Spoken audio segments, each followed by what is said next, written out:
Roger's Rog. Curly hair and quirky grin. Shy, sleepy, different, quirky. Little confused, little disheveled. Fashion faux pas. Tattered pants and t-shirt and his hat. Roger, what's with the running shoes? No socks, loafers. I don't know where the ties started. The worst ties going. The best way to describe the ties that Roger would wear would simply be awful. Terrible.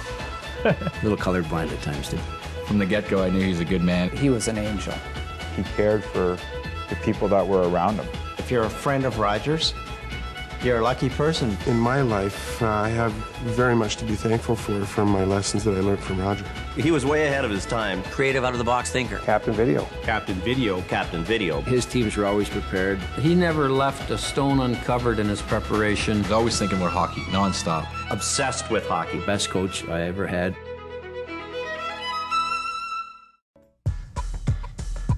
He doesn't know anything about clothing. We've tried to put in an Armani suit once in a while, but he's too cheap. So he gets away with some stunning and beautiful ties, but his real specialty is T-shirts. He's just famous for casual ties. Cheap, awful, disheveled, shocking, pretty frugal, absurd. Oh, God. Flashy, colorful, pink, anything really. Heck with the neckties. It was always the same blue sport coat, the same gray pants, and he never ironed a day in his life. And he'd get away with the poofy hair and the quirky grin and have some, Roger humor is just something completely off the map. He'd come in and I don't know who would send him these ties, but he'd sit there and, gosh darn it, someone keeps sending me these stinking ties and I don't know, what do you think? Do you like it? And he could say that it was the most awful tie in the world. Next game, you have it on, laughing. He used to go and get these deals on these ties where he'd get like 100 ties for $100 or something like that. They would be the wildest ties he possibly could get. I mean, if he had a nice tie that blended with his suit, he would never wear it. I gave him my Jerry Garcia tie one year because I never wore it. I don't remember who gave it to me. I thought it was the greatest thing he ever saw. His Abercrombie & Finch rotten out baseball hat, T-shirts, same shorts, and these 250 ties. Raj doesn't want to wear a tie. I don't like wearing ties, so it's just kind of my own little protest. All right. Well, he was never known as Captain Video in Peterborough, but certainly that's where it started, and I can remember some of the old reel-to-reel machines that they used at that time. The school had gotten a new video camera back then, so we would kind of sneak it out and use it as the new state-of-the-art technology.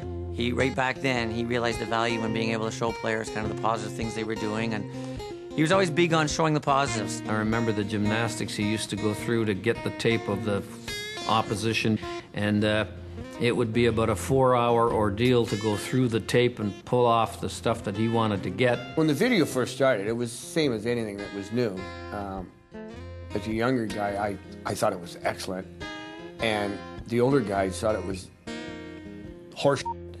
I can remember lots of times I thought, shoot, another video session with Roger, and you just kind of get it over with. But then there were other times where, he would take all the best hits from the game before, build it up, put some music on it, and you'd watch it just before a game, and it would energize you and make you feel you're invincible to go out for the next game. He was able to take the game and the way that it was played and break it down and make it, and put it into bits and pieces and make it easy for players to understand. He had an excellent eye for using the video as a teaching device, and it got to the point where you didn't want to be on the video, so you worked as hard as you could to stay off it. He'd have to watch the game after the game. I said, well, what are you doing that for? Because I get a better outlook on it tomorrow. So he just watched the game, then he'd have to hang around till 1 o'clock to watch it again, to come in at some ridiculous time in the morning to look at it for the 3rd time and break it down so he's done before Jacques got in. It was always critically important. They've got video things right on benches now. And they were laughing at him when he was carting around this giant VCR at junior games. Roger was Captain Video. Captain Video. Captain Video. Captain Video, they called him. I don't know whether some that was a complimentary nickname and others it was a bit of a shot.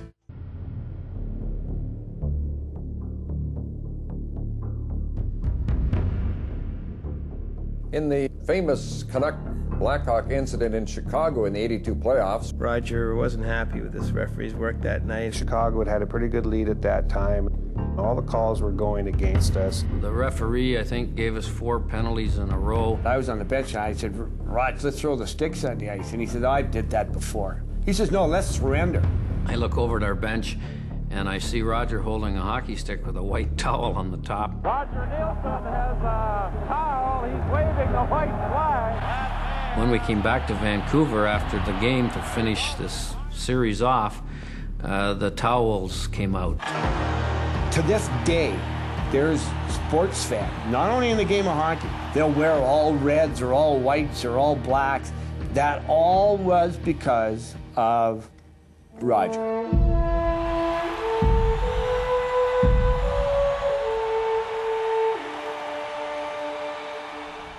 You know, there's a lot of stories about Roger and hockey and things that he did and people that he touched. But I think the one that epitomized the fact we all knew something had to be done in Ottawa to cast his legacy, so to speak, was his last speech to the team.